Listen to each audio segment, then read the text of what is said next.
السلام عليكم ورحمة الله وبركاته. الدين تكبراتي والله جيراناتيو የቻናሌ ቤተሰቦች እንዴት ናችሁ? እኔ ደህና ነኝ አልহামዱሊላህ። አሁን እንግዲህ ጊራና ከእንጨት ቤት ወደ ብሎኬት ቤት እየተቀየረ ስለሆነ ብሎኬት ቤት እስኪ አንድ ወንድማችን ባለሙያ ነው ቪዲዮ ስራልኝ ብሎ ልሰራለት ነው ማለት ነው። ስለዚህ ስንት በስንት ነው ከእንጨት ቤት ውስጥ እንደው ያለው ልዩነት ያለውን ነገር አሰራሩስ የሚለውን ኢንሻአላህ ከሱ ከባለሙያው ዘርዘር አድርጎ የሚያሳማን ይሆናል። እንደምታዩት ፎቅ ያለው ነው እና የሚለውን እንሰማለን። ወደ ቪዲዮ ከማለፋችን በፊት ለወሎ ጊራና ቲዩብ አዲስ የሆናችሁ ሰብስክራይብ፣ ላይክ እንደዚሁ ሼር በማድረግ ወሎ ጊራና ቲዩብን አበረታቱ። ላይክ ማድረጋችሁን እንዳትዘነጉት። ወሎ ጊራና ቲዩብ እንግዲህ አዳዲስ ነገሮችን ኢንሻአላህ እያቀረበ ይገኛል። ወደፊትም ኢንሻአላህ የሚያቀርብ ይሆናል ማለት ነው። ወደ ባለሙያ ማብራሪያ እናልፋለን ማለት ነው። እሺ እንግዲህ ቻናሌ ቤተሰቦች መሐመድ ይባላል። ስልክ ቁጥሩን ኮሜንት ላይ የማስቀምጥ ይሆናል። ግንባታዎችን እንግዲህ ሰርቲፊኬት ያለው ነው። እንደዚህ ዝም ብሎ እንደው በተለምዶ በቀበሌ ብድግ ያለ ሳይሆን ሰርቲፊኬት የተሰጠው ነው። ብዙ አመት የግንባታ ልምድ ያለው ነው ማለት ነው። እስኪ ይሄ ቤት ስንት በስንት ነው? 10 ከ80 10 ከ30 በ8 ከ80 እንደዚህ ስንት ሊሆን ነው? 8 ወደዚህ 880 እንደዚህ ማለት ነው። ወደዚህ እንደገና 10 ከ50 በ880 ማሻአላህ። እንዴ አሰራሩ እንዴት ነው? ፎቅ ወደ ላይ ፎቃሉ እስከ 3 ፎቅ ድረስ ይችላል። እስከ 3 ፎቅ ድረስ የመሸከም አቅም አለው።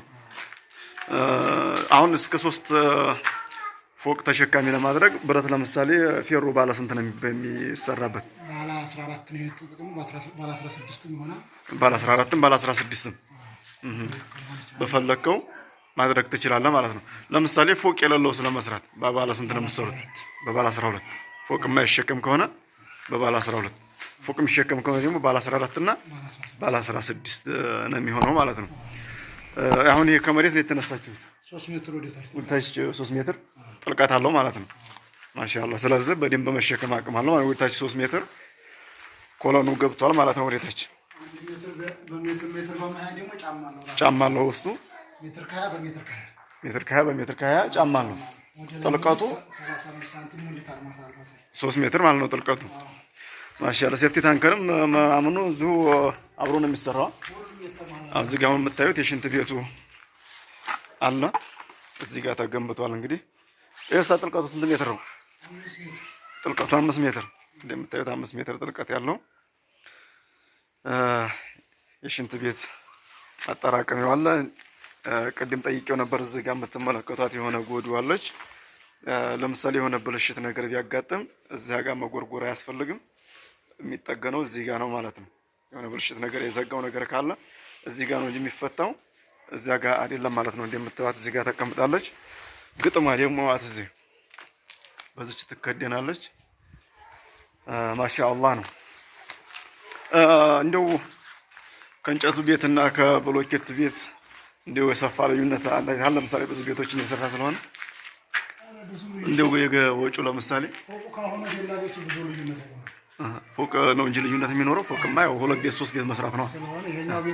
ለምሳሌ አሁን ከታች ያለችውን በእንጨት ቤት ከመስራት በብሎኬት ከመስራት ልዩነቱ ትንሽ ነው። ሙሉ የእጅ ዋጋው ምናምንና የብረቷ ናት ትንሽ ልዩነት ነው። ለምሳሌ እንደ ስንት ሺህ ልዩነት ይኖረው? ይሄን የሚያክል ለምሳሌ በእንጨት ስራ ለቢር ሰውየው ቢሆን እንደ 70 ሺህ ከዚህ በላይ ልዩነት ነው። 70 ሺህ እና 80 ሺህ ያለው ልዩነት ማለት ነው። በጣም የሚገርም ነው። በጣም አሪፍ ነው። ኢንሻአላህ ነው። ላይ እንውጣ እንዴ ነው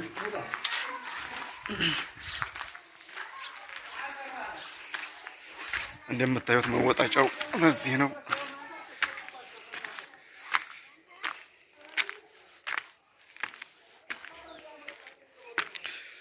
ከላይ እንግዲህ ፎቁ እንደምታዩት ነው። ማሻአላህ ቤቱ በጣም ትልቅ ነው። ይሄን ባለ ስንት ነው ብረቱ ያልከው? ይሄ ባለ 14 ነው። አሁን እንግዲህ ፎቅ ለመስራት ከሆነ በዚህ በባለ 14ቱ ነው የሚሆነው ማለት ነው።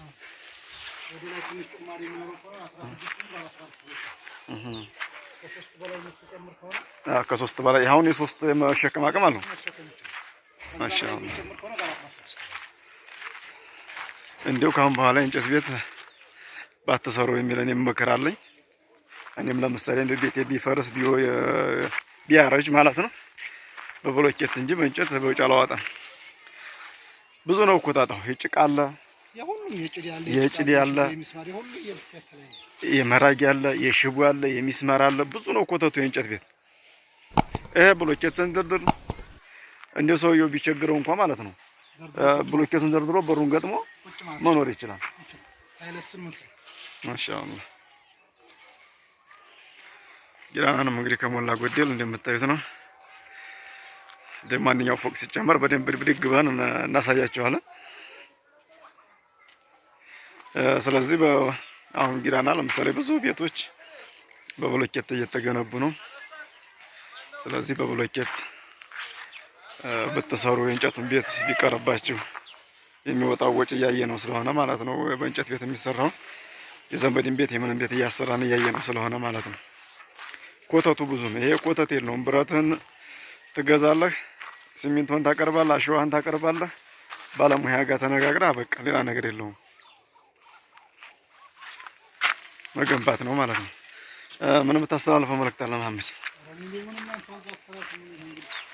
እንግዲህ በዚሁ አጋጣሚ ማለት ነው መሐመድ የብሎኬት መደርደር ብቻ ሳይሆን የሴራሚክ ስራዎችን የሚሰራን ሴራሚክም ለምሳሌ የሽንት ቤት፣ የሻወር ቤት ከታችም ንጣፉን እናሰራል ብላችሁ ካሰባችሁ የሴራሚክም ስለሚሰራ እሱንም እንድታሰሩት እንዳልኳችሁ ከመንደር የወጣ ባለሙያ አይደለም። ሰርተፊኬት ያለው ነው። ብዙ አመት አገልግሎት ያለው ነው አፋር ክልል ላይ ማለት ነው። ስለዚህ ጎበዝ ባለሙያ ነው። ስልክ ቁጥሩ ኮሜንት ላይ ይቀመጣል ማለት ነው። በዛ በስልክ ቁጥሩ መሰረት ደውላችሁ እንትንም የግርፍም ይገርፋል። የግርግዳ የእንጨት ቤቶችንም ግርፎችንም እሱንም ይገርፋል። በቃ ሁላ ገብ ነው ሰውየው። እና ብሎኬት ቤት እንግዲህ አንዳንድ ለምሳሌ የሚያበላሹ የተበላሸባቸው አሉ። አሁን ጊራና ያልሆነ ባለሙያ እያስገቡ እኔ ራሱ ያየሁት ቤት አለኝ። እንደ ሽምግልና ተጠርቼ ሂጄ እሱ ጋር መሐመድ ጋር ነው የሄድነው። ሽምግልናው ፎቅ አይሸከምም ከመሬት ሲነሱ። ከጊዜ በኋላ ሰርጅ ያለው ፎቅ አድርግልኝ ሲለው ፎቅ ከታች የተነሳበት ብረት ሌላ ነው። ፎቅ አይሸከምም ግን ፎቅ አድርጎ ከላይ ሰርቶታል ማለት ነው። እና እንደዚህ አይነት ነገር ስላለ ትክክለኛ ባለሙያ ከሆነ ፎቅ የሚነሳበት ፎቅ ከሆነ ለምሳሌ መስራት የፈለገው ሰውየው የሚያስፈልገውን ብረት ይነግረዋል። በዛ ነው የሚሰራለት ማለት ነው። አይ ፎቅ አልፈልግም ካለ ደግሞ በዚህኛው ባለ 12ቱ ብረት ይሰራለትና ኋላ ፎቅ ይሁንልኝ ቢል አይሆንም ማለት ነው። ለምንም ስለማይሸከም። ግን ያኛው ሰውዬ ምን አድርጎታል? በባለ 12 ብረት ተነስቷል። ከላይ እንደገና ፎቅ አድርግልኝ ሲለው ከጊዜ በኋላ ፎቅ አድርጎለታል ማለት ነው። አንደኛ ወደታይ ጥልቀትም አይኖረውም። ያው ለምሳሌ 3 ሜትር ጥልቀት አለው ብሎ ነግሮናል። 3 ሜትር ወደታች ካልገባ ከላይ ለምሳሌ አሁን እኛው እኮ 3 ሜትር አይቆፈርም። ፎቅ የማይደረግበት ከሆነ ቢቆፈር 1 ሜትር 1 ሜትር ነው የሚቆፈረው ወደታች። ከዛ ውጭ አይቆፈርም። ጫማም አይኖርም ከታች። ይሄ ሜትር ከያ በሜትር ከያ ጫማ አለው ራሱ ይቻላል። ስለዚህ ሰውየው መጀመሪያ ፎቅ አሰራር ብሎ ካሰበ ቅድሚያ ማሰብ አለበት። ከጊዜ በኋላ ለምሳሌ አሁን ይሄ ቤት 3 ፎቅ ይሸከማል ተብሏል። 5 አድርግ ቢላ አታረግለትም። አይችልም። 5 አድርግ ቢላ ጊዜ በኋላ አይሆንም ማለት ነው። ስለዚህ መሰረት ነው ዋናው፣ ከታች መነሳት ነው። እዛ ከተነሳ ብሎኬት ቤት ደግሞ አንድ እኔ የወደድኩት ምንድነው ጊዜ ይሰጣል።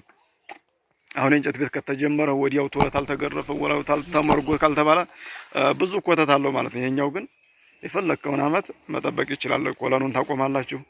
ኮሎኑን አቆማችሁ ትተውታላችሁ። ፎቅ እናስባል ካላችሁ ደግሞ ለምሳሌ ኮሎኑን አቆማችሁ ይሄ ስላብ ከላይ ያለውን ከጊዜ በኋላ ደግሞ ታሰራላችሁ። በቃ የሚሆነው ነገር ስለሌለ ማለት ሀታ ብረቱ እንኳን ተገዝቶ 2 አመት 3 አመት የፈለገውን ቢቀመጥ የሚያመጣው ችግር ስለሌለ ማለት ነው። እያየነው ስለሆነ ስለዚህ ወደ ብሎኬት ቤት ብታሰሩ የሚል መከራ አለኝ ማለት ነው። ለዛሬ ያስኩላችሁ ቪዲዮ እንግዲህ ይሄንን ይመስላል ማለት ነው። የመሐመድን ስልክ ኮሜንት ላይ አስቀምጣለሁኝ። እንዳልኳችሁ የጭቃ ቤትም ለምሳሌ ግርፍ ማስገረፍ ከፈለጋችሁ ይገርፋል። እንደዚሁም ደግሞ ሴራሚኮችንም ይሰራል ብያችኋለሁ። የሽንት ቤት፣ የሻወር ቤት ከታች ሙሉንም እናነጥፋለን ካላችሁ ሴራሚክ እሱንም ይሰራል ማለት ነው። ግንባታም እንግዲህ እንደምታዩት ነው። ይሄም ብቻ ሳይሆን ሌሎችም የገነባቸው ቤት ስላሉ ማለት ነው። ስለዚህ ጥሩ ባለሙያ ነው እንድታሰሩት እላለሁኝ ማለት ነው። ቪዲዮውን ከማብቃታችን በፊት ለወሎ ጊራና ቲዩብ አዲስ የሆናችሁ ሰብስክራይብ፣ ላይክ እንደዚሁም ሼር በማድረግ ወሎ ጊራና ቲዩብን አበረታቱ። ወሰላሙ አለይኩም ወራህመቱላሂ ወበረካቱ።